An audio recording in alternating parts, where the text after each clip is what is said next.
Few moments later. Wassalamualaikum warahmatullahi wabarakatuh. Perkenalkan, nama saya Rifka Afianti Hinda, NIM 24124012. Saya dari Prodi Manajemen Pendidikan Islam. Saya akan mengulangi materi yang sudah diberikan oleh Bapak Hairul Amri, mata kuliah manajemen kesiswaan dari pertemuan kedua sampai dengan pertemuan ke-7. Pertama, kita akan menjelaskan pengertian manajemen kesiswaan. Manajemen kesiswaan adalah penaatan atau pengaturan secara aktivitas yang dilakukan oleh peserta didik, yaitu mulai masuknya peserta didik sampai keluarnya peserta didik di suatu sekolah atau lembaga pendidikan. Nah, yang kedua adalah urgensi.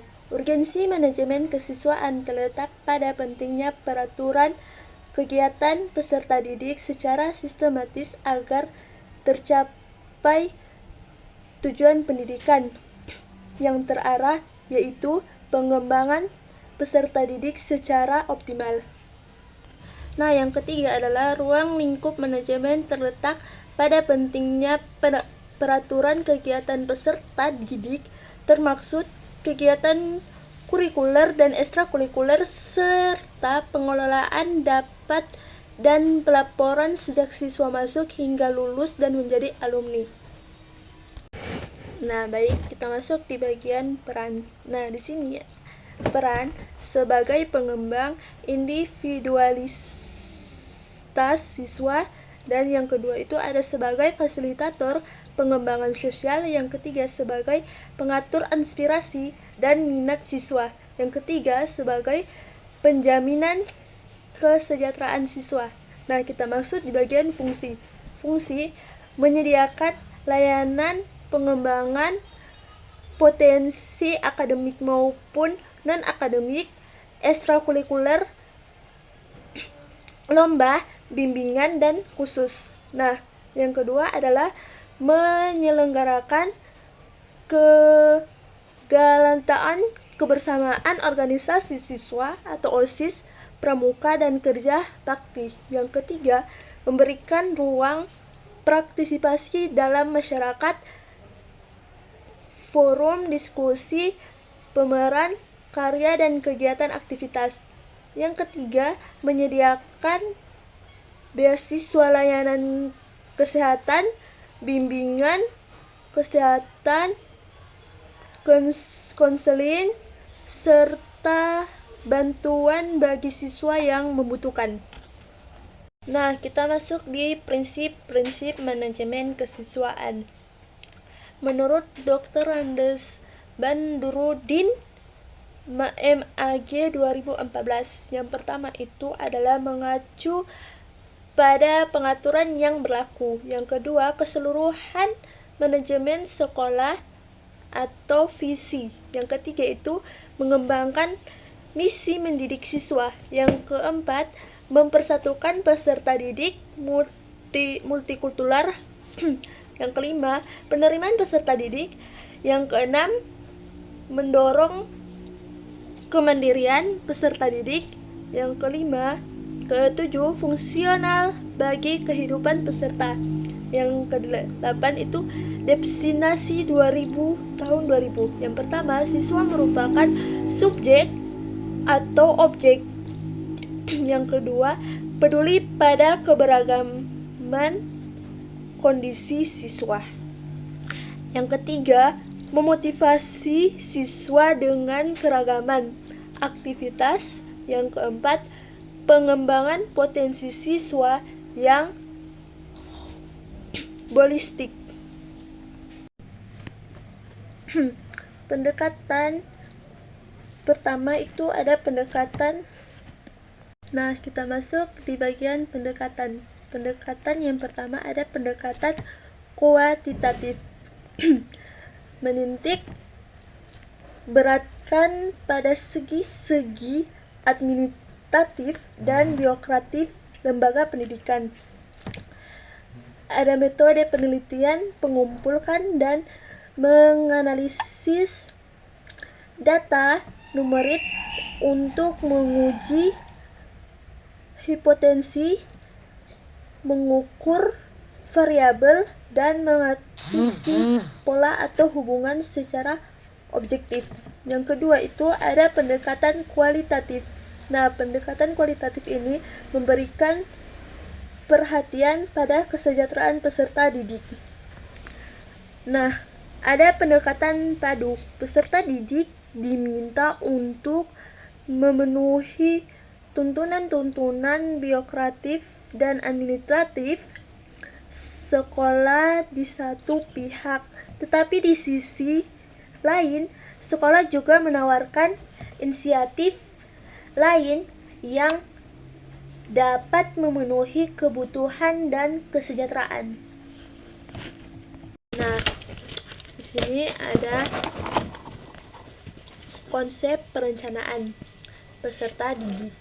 Pertama ada sensus, yang kedua ada pertimbangan jumlah.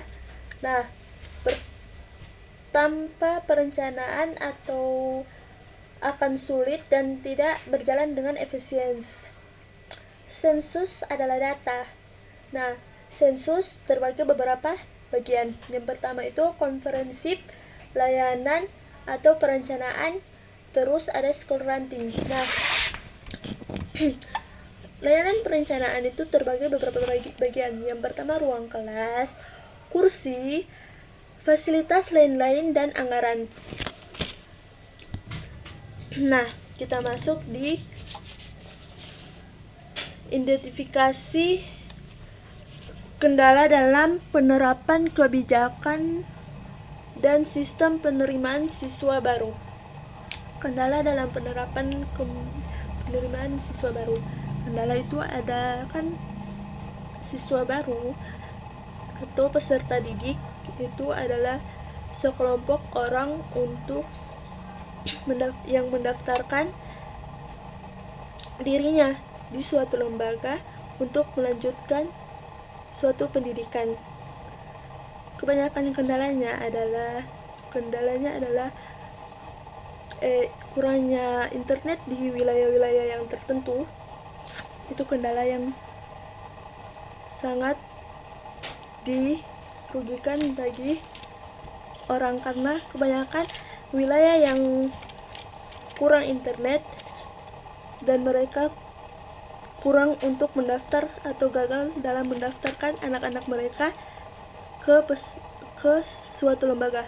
Identifikasi potensi penyimpangan pada masa orientasi peserta didik baru. Nah, pada masa orientasi peserta didik baru banyak oknum-oknum yang sangat dirugikan, termaksud para kakak-kakak atau kakak-kakak OSIS yang mana mereka gila jabatan, sudah tidak mementingkan peraturan-peraturan yang ada di sekolah. Mereka ada yang menyuruh sebagian siswa baru untuk melakukan hal-hal yang di luar nalar, yang mana mereka menyuruh yang bersuara seperti suara anjing, menggonggong, dan lain-lain. Contohnya di sebuah sekolah ada seorang siswa yang mendaftarkan dirinya di sebuah lembaga pendidikan. Namun kendala jaringan, dia tidak bisa mengakses pendaftaran tersebut. Dan ketika sudah masuk di sekolah tersebut, dia dipelocokkan oleh OSIS-OSIS yang di situ. Dia disuruh untuk menggonggong seperti suara anjing. Nah, sebenarnya itu dilarang melakukan itu kepada peserta didik baru. Nah, kita masuk di konsep penerimaan peserta didik baru. Penerimaan peserta didik baru. Yang pertama itu pembentukan panitia penerimaan peserta didik baru. Yang kedua itu kita harus melakukan rapat kebijakan peserta didik baru. Di dalam rapat kita akan menentukan jumlah siswa yang kita akan terima, periode peserta didik baru, jobdesk, dan kriterianya bagaimana. Yang ketiga itu pengumuman atau sosialisasi membuat promosi. Nah, yang keempat itu pendaftaran calon peserta didik baru. Yang kelima, seleksi peserta didik baru. Nah, seleksi di SMA negeri reguler atas di 6 ada penentuan peserta didik yang diterima. Nah, yang ketujuh ada pendaftaran ulang. Nah, kita masuk ke pengelompokan peserta didik baru. Dan tujuannya itu adalah menyesuaikan pembelajaran dengan kondisi dan kebutuhan para siswa. Yang kedua adalah meningkatkan efektivitas pembelajaran. Yang ketiga, mengembangkan potensi setiap peserta didik secara optimal. Pengelompokan peserta didik baru. Kelas bidang studi. Nah, di bidang studi ada IPA, ada IPS. Spesialisasi, kalau di spesialisasi di SMK itu ada farmasi, otomotif, dan akuntansi.